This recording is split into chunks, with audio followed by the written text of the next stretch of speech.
yaa ngi koy wax tout à l'heure dafa am njëriñ parce que colonne vertébrale bi la les gens les plus li nga xam ne ñoo les plus âgés donc ñu bàyyi leen ñu am chance boobu noonu nga xamante ni am na ñu mën am préparation bu yàgg ci avant CAN bi quelle serait l'importance wala le comment dire l'avantage de l'équipe nationale de ñu am li nga xamante ni mooy de la libération très tôt de ces joueurs là. C'est une bonne nouvelle c'est une très bonne nouvelle pour Pape Bouna Thiaw. Parce que tey jii nii il s'agit de la colonne vertébrale de l'équipe. Edouard Mendy. Kalidou Koulibaly. Idrissa Gana Gueye. Everton ak Sadio Mané. et ñoom ñoo gën a âgé ci équipe bi. donc tey jii nii su ñu amee un moment. pour mieux se préparer amaat une bonne condition. laata Coupe d'Afrique bi di ñëw. c'est une très bonne chose surtout sax pour Sadio Mané. parce que léegi il faut savoir que le championnat saoudien c'est un championnat relevé. gis nga Al Hilal bu Kalidou Koulibaly. sur la Coupe du monde des clubs. ils ont causé énormément de problèmes aux clubs européens. donc loolu cela signifie que c'est un championnat très relevé. léegi nag dans l'aspect tactique dans la gestion cela fait du bien à Pape Bouna Thiaw parce que comme ni ma ko yàggee di wax. Edouard il est toujours là. Kalidou Koulibaly malgré son âge il reste et demeure encore une fois le capitaine de l'équipe nationale du Sénégal.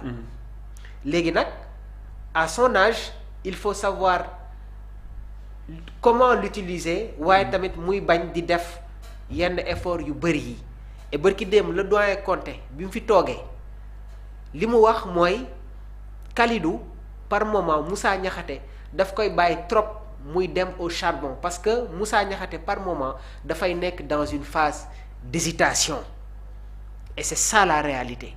Et pourtant en termes d'âge da ngay gis ne que il y a une grande différence. donc aujourd'hui si l'équipe nationale du Sénégal joue avec une équipe boo xamante ne dañu mettre en place benn avant-centre man je me dis que Kalidou doit avoir cette liberté et c'est Moussa Niakhaté qui doit être beaucoup plus sur le marquage de l'homme. parce que sur les relances Kalidou Koulibaly dafa am un atout supplémentaire. gis nga match bu ñu joué contre Angleterre. le deuxième but de Habib Diarra moom moo def la deuxième passe.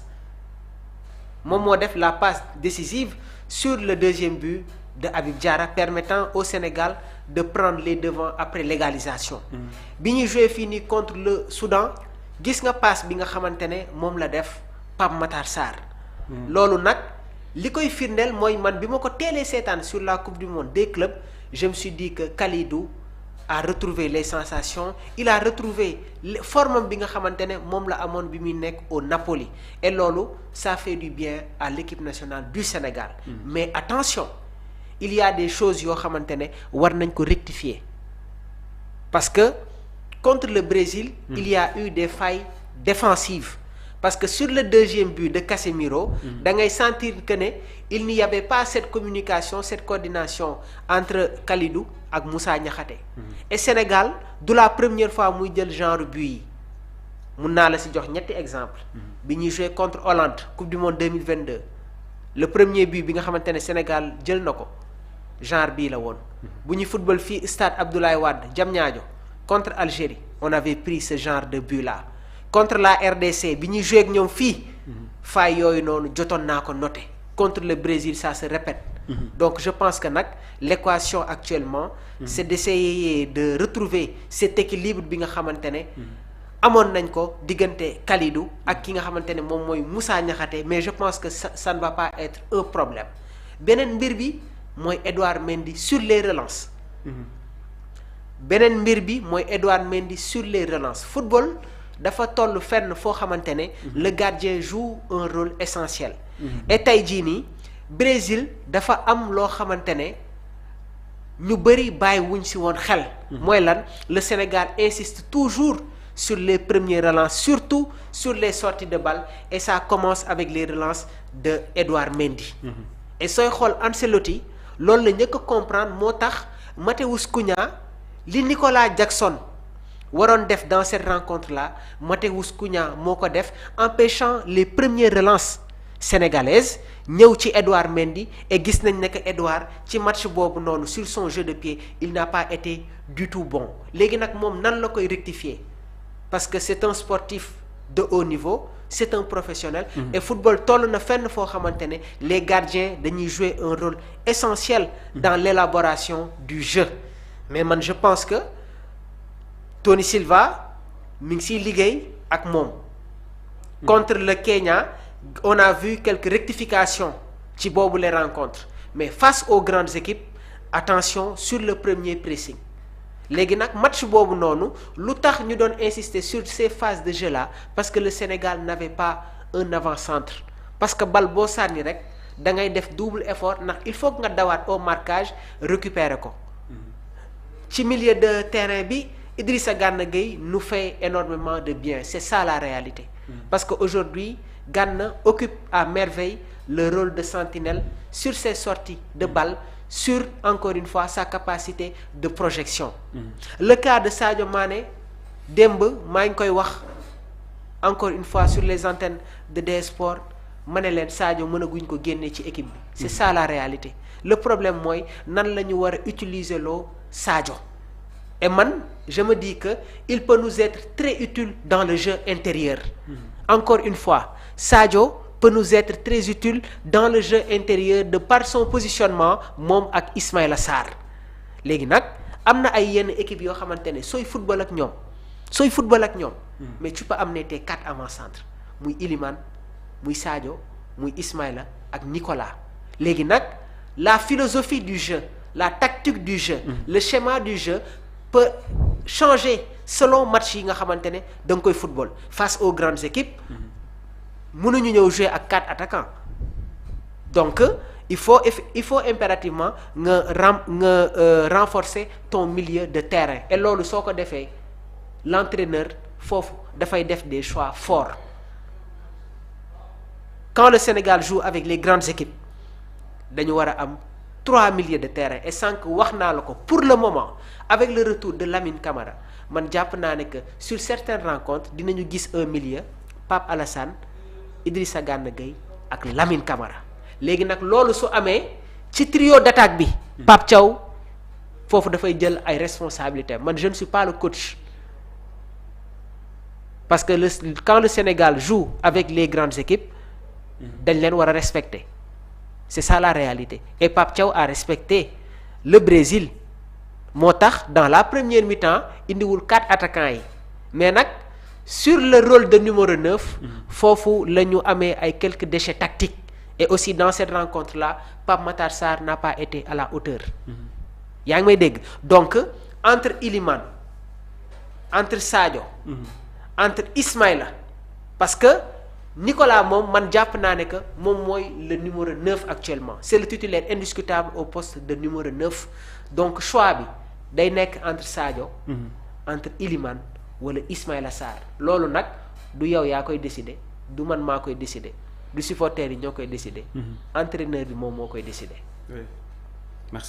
merci beaucoup Mamou am na solo donc mi ngi noonu mu nekk li nga xamante ni moom moo ñeel mbirum joueurs yi nga xamante ni pour le moment daan nañ leen di bàyyi ñu mën daal di retrouver li nga xamante ni moom moo di la préparation pour la CAN 2025 ku ci mel ni Sadio Mané Edouard Mendy et Kalidou Koulibaly donc espérons aussi que Gana aussi donc mi ngi noonu beneen point bi nga xamante ni si dinañ ci daal di dem muy la CAF moom mi nga xamante ni daan nañ mujj officialiser liste bi nga xamante ni si dina compter nombre de joueurs yi nga xamante ni moom moo di 28 joueurs donc mu mel ni que ni ça sera un ouf de soulagement pour le sélectionneur Sénégal donc ça va pas lui poser encore des problèmes sur le côté des choix aussi. Bon, je pense que c'est une très bonne nouvelle.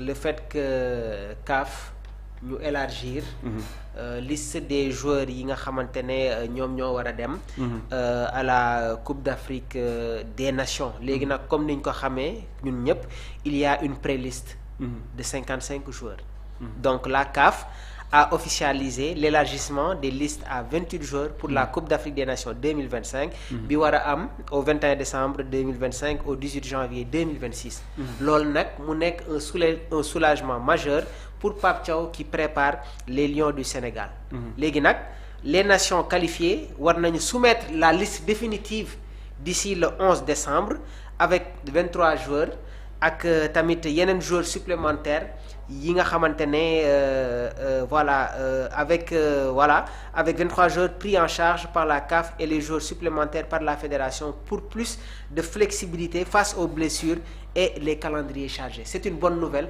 et je pense que c'est une très bonne chose pour le technicien de l'équipe nationale du Sénégal ki nga xamante ne moom mooy Pape Bouna Thiaw. Donc lii daf ñuy permettre encore une fois ñu am déjà une idée sur les joueurs yi nga xamante ne moom la ñu war a convoquer. Si c'est une liste de 28 joueurs sénégalais à 90% mun nañu xam exactement yan joueurs ñooy dem. ok Edouard Mendy. Yann Diouf. Mori Diaw. Crépin Diatta. Ilay Camara. Ismaël Jacobs. El Hadj Malick Diouf. Kalidou Koulibaly. Abdoulaye Seck. Mamadou Sarr. Antoine Mendy. Moussa Niakhaté. Pape Alassane Gueye. Pathé Ciss. Habib Diarra. Pape Matar Sarr. Idrissa Gana Gueye. Lamine Camara. Sadio Mané. Iliman Ndiaye. Ismaïla Sarr. Ibrahima Mbaye. Cheikh Tidiane Sabali. Assane Diao. Nicolas Jackson. Boulaye Dia. Chérif Ndiaye. ak Habib Diallo. ñi ma la limal nii 28 joueurs lañu. donc xam nga ne lii c'est cohérent. parce que si on se fige sur les précédentes listes de Pape Bouna Thiaw ñun ñëpp xam nañ ne que changement yi bëriwul. léegi nag démb maa ngi koy wax. peut-être qu'il y aura des choix forts au niveau du milieu de terrain. Nampalys Mendy mi ngi en embuscade. Rassoul Ndiaye mi ngi en embuscade. Mamadou Lamine Camara mi ngi en embuscade. Cheikh Niass bu Hellas Vérone li tax la fois dernière convoqué wuñ ko parce qu'il n'est plus régulier. En Série A ci équipe bi nga xamante ne moom mooy Hellas Vérone. mais ñun ñëpp xam nañ ne que au minimum il y aura 6 milieux de terrain muy Pape Alassane Gueye Pathé Ciss Habib Diarra dinañ si ñëw. Pape Matar Sarr Idrissa Gana Gueye ak Lamine Camara. sur les attaquants mun nañu am 6 ailiers. Sadio Mané Iliman Ndiaye Ismaïla Sarr Ibrahima Mbaye Cheikh Tidiane Sabali ak Assane Diao léegi nag la liste des 28 joueurs permet à Pape Bouna Thiaw d'amener ses 4 attaquants muy Habib Diallo. muy Nicolas. muy Boulaye Dia ak Chérif Ndiaye. donc la liste de 28 est une bonne chose pour le sélectionneur de l'équipe nationale du Sénégal parce que man am na ay yenn jeunes joueurs yi nga xamante ne ñi ngi leen di évoquer. mais comme ni ma ko waxee vu que essayé wuñ leen face au Brésil ak Kenya woowuñu leen. pour ñu intégrer groupe bi à quelques jours de la Coupe d'Afrique des Nations. dafay xaw a compliqué tuuti donc Pape Thiaw va essayer de conserver l'ossature de ce groupe-là et c'est un technicien qui maîtrise à la perfection. sa gestion tactique waaye tamit son aspect organisationnel bi nga xamante ne moom la ñuy gis.